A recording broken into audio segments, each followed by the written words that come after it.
Hi everybody, we're going to do our learning sheets. These are the last two in the packet, I believe.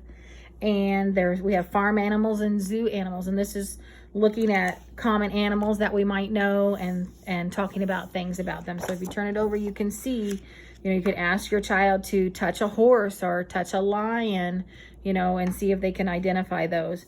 And then if they're able to say more words, see if they can name them. So look at this. Oh, what's this? That's an elephant. If they're not able to tell you, then wait 5 seconds and then say elephant. That's an elephant. Or flamingo. That's a flamingo. And see if they can name those. And then we have the farm animals here. See if they can name them.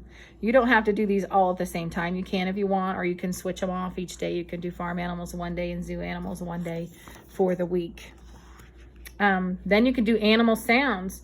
What type of sound does an animal make? Well, what does a duck make? What type of sound? Quack, quack, quack. What's a pig make? Oink, oink, oink.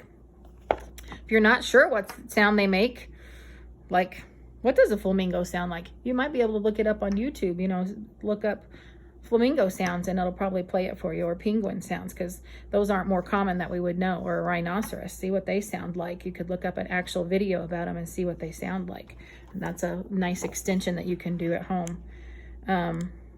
Then as a parent, then you can make a sound and see if your child can find the animal in the picture. So you make gobble, gobble, gobble and see if they can find the turkey, or you say woof, woof and see if they can point to the dog, see if they can find where it is.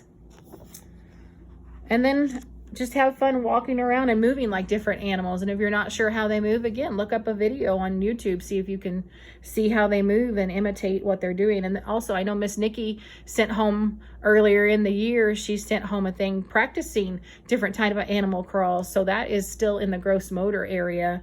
So that's something you could do with your kids too. Go back and do that together. Alrighty. So that's it for the zoo animals and the farm animals and identifying those objects. Thanks again for working with your kids. We really appreciate it, and I will see you later. Bye-bye.